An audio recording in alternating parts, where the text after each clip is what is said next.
हुआ है इसके बाद सारी दुनिया समझ सकती है कि इजराइल कितना शातिर है, चालाक है। इस दौरान जहां लगभग तमाम देशों ने इजराइल के लिए अपने एयर स्पेस को बंद कर दिया था, पैसेंजर विमान के लिए नहीं, जो इजराइल के मिलिट्री एयरक्राफ्ट होते हैं उसके लिए जो एयर स्पेस है वो बंद कर रखा था लगभग तमाम देशों ने। ठीक, अब रिपोर्ट खुली ये है कि इजराइल पूरी दुनिया से हथियार अभी भी मंगा रहा है और बीच में भी मंगा रहा था जंग के दौरान। कैसे? पैसेंजर विमान से। रिपोर्ट ये आपकी स्क्रीन पर पढ़ लो भाई, जो बोलूंगा सबूत के साथ बोलूंगा। इजराइल पर रिपोर्ट जो आई है वो ये आई है कि ब्रिटेन ऑब्वियसली जो हथियार भेज रहा है, जिन देशों का एयर स्पेस इस्तेमाल हो रहा है, जाहिर सी बात है उनको तो पता ही होगा ना।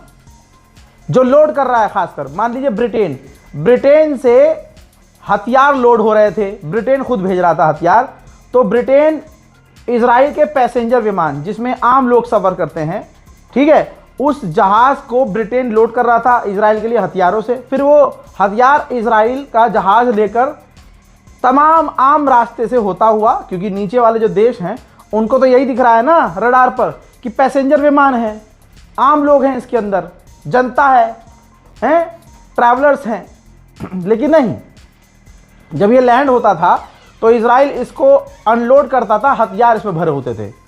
और ये सिर्फ ब्रिटेन नहीं, जर्मनी और कई देश जिनके यहाँ से इजराइल हथियार खरीद रहा था, उनको, यानी जो खरीदार है उसको तो पता ही है, जो बेच रहा है उनको भी तो पता है कि भाई लोड करने के लिए आम ट्रक नहीं आ रहा है, वो अलग ट्रक है। जो लोड कर रहा है उसको तो पता था ना कि जो जहाज आएगा जिसको हमें लोड करना है हथियारों से, वो मिलिट्री एयरक्राफ्ट नहीं होगा, पैसेंजर विमान होगा। सारी सीटें हटा दी गई थी। मैं आपको कैसे बताऊं इस रिपोर्ट में क्या क्या है।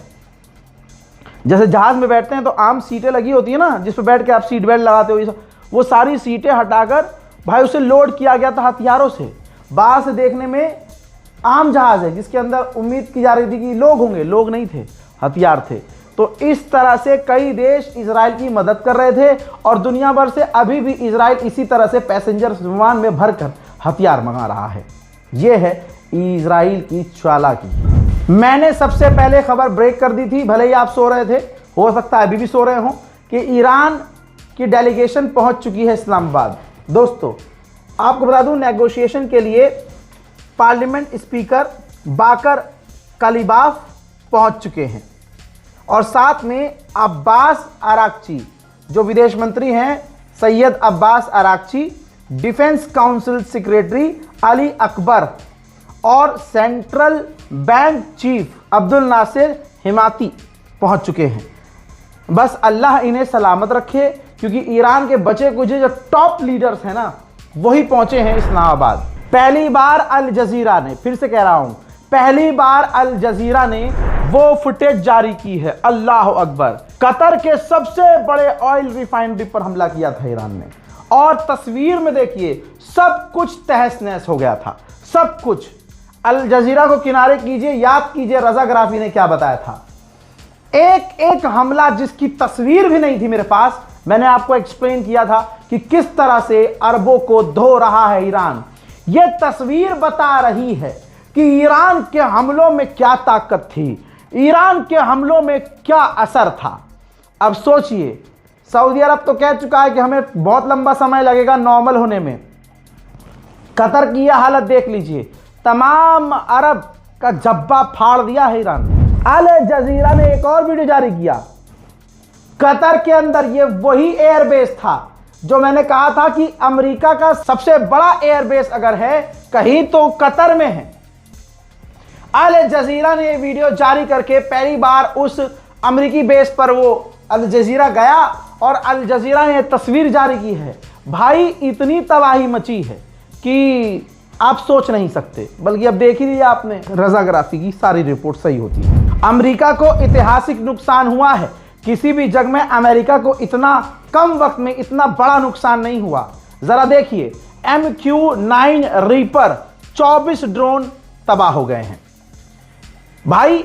4 F-15 फाइटर जेट ईरान ने मार गिराए हैं, 3 कुवैत के अंदर, 1 ईरान के अंदर। ठीक। और E-3G सेंट्री जो जासूसी जहाज था, एक तबाह किया है और एक डैमेज किया है, सऊदी अरब के बेस पे खड़ा हुआ था।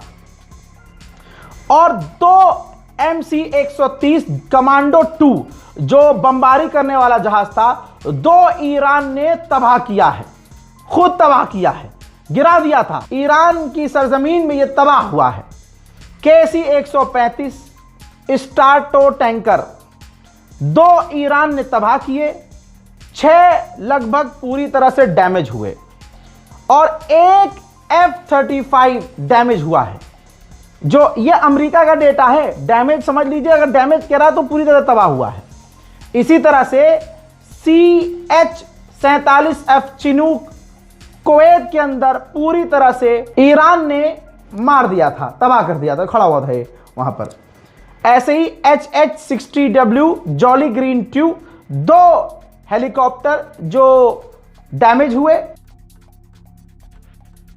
और 4 MH-6M little bird helicopter Iran ने तबाह किए। इसी के साथ A-10C वॉर्थॉग बॉम्बर जो था, जो ईरान पर बमबारी कर रहा था, ईरान ने इसे अपने यहां ही मारकर गिरा दिया। यह वो तबाही है, वो बर्बादी है जो अमेरिका ने खुद एक्सेप्ट की है। सोचिए अगर एक्सेप्ट इतना किया है तो नुकसान कितना हुआ होगा। इजरायली चैनल 11 और बहुत सारे चैनल ये कह रहे हैं, और ये बात हकीकत है, इसको रजाग्राफी भी कंफर्म कर रहा है कि अमेरिका और इजराइल मिडिल ईस्ट में भारी भरकम मात्रा में अपनी कमी के हिसाब से फौज और हथियार भेज रहे हैं। इजराइल इस तैयारी में है कि अगर बातचीत फेल होगी तो तुरंत ईरान पर हमला करेंगे। रिपोर्ट के मुताबिक आपकी स्क्रीन पर देख लो, अमेरिका, जर्मनी, फ्रांस, हर जगह यह बात फैल चुकी है। अमेरिका और मिडिल ईस्ट में अपनी फौज तैनात कर रहा है। हिजबुल्लाह ने आधिकारिक बयान दिया है और कहा है कि ईरान की जीत हुई है। अमेरिका, इजराइल जो आज शांत हुए और आज जो ईरान की डील, ईरान की बात, ईरान की शर्त मानी है अमेरिका ने, ट्रंप ने, इस बात से साबित होता है कि ईरान जीत गया है। सैंटोम आपको पता है अमेरिका का सबसे बड़ा कमांड सेंटर है, जंग के लिए सैंटोम ही आगे रहता है। इसी सैंटोम के पूर्व कमांडर ने कहा है, पूर्व कमांडर, कि इस जंग के बाद ईरान पूरी दुनिया में और ताकतवर बन के उभर आया है। अमेरिका की इतनी घचर घचर घचर घचर ठुकाई की है ईरान ने कि उसके खुद इंटरसेप्टर खत्म हो चुके हैं। अब अमेरिका ने फिर से अपनी कंपनियों को भारी भरकम मात्रा में आदेश दिया है कि ज्यादा से ज्यादा इंटरसेप्टर बनाओ। इजराइल की भी ऐसी ही रिपोर्ट है। बातें वो भले ही बड़ी बड़ी कर रहा है, लेकिन इजराइल के पास सिर्फ 2 डिजिट के ही, इतने ही उसके पास इंटरसेप्टर बचे हैं, यानी 100 भी नहीं है, 99 से कम ही है इंटरसेप्टर, 99 से कम इजराइल के पास बचे हैं। चलिए अब दुश्मन के अखबार पर चलते हैं।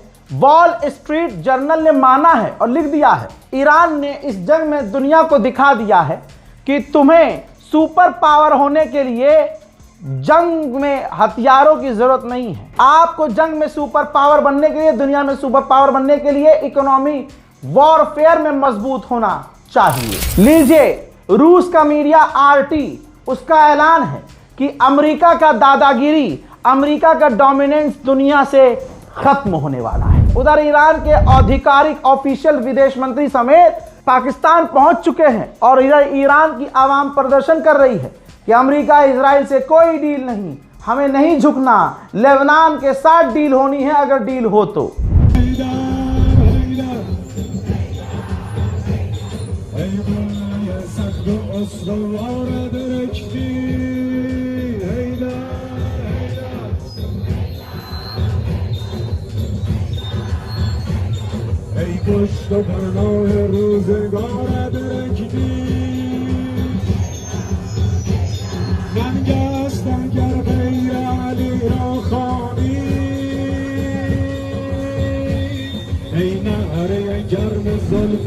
मेरे दोस्तों, अमेरिका के टॉप के ईसाई डोनाल्ड ट्रंप गुलाबी सुअर से परेशान हैं, क्योंकि ईस्टर ईसाइयों का बहुत पवित्र त्यौहार माना जाता है और ईस्टर वाले ही दिन इस गुलाबी सुअर ने गाली वाली लैंग्वेज का इस्तेमाल करके कहा था ईरान को कि यू ये और वो स्ट्रेट ऑफ हॉर्मुज खोलो, और अपने ट्वीट में अल्लाह का भी नाम इस्तेमाल किया था। तो अब ईसाई धर्मगुरु खुद अमेरिका में जो रहते हैं वो भड़क गए हैं कि ईस्टर वाले दिन डोनाल्ड ट्रंप ने इस तरह की भाषा का उपयोग किया था। अमेरिका का एक और टॉप का अखबार फॉरेन पॉलिसी लिखता है ईरान की जंग इसलिए मिसहैंडल हुई डोनाल्ड ट्रंप से क्योंकि इससे पहले जितने राष्ट्रपति आए वो अपने विदेश मंत्री, सलाहकार, डिफेंस मिनिस्टर तमाम ग्रुप से बातचीत करते थे, सलाह लेते थे। लेकिन डोनाल्ड ट्रंप ऐसी सोच का आदमी है जो दादागिरी और बदमाशी वाली सोच है। उसी सोच की वजह से उसने सिर्फ अपनी सुनी और आज पूरे अमेरिका की इज्जत का बेड़ा गर्क हो गया।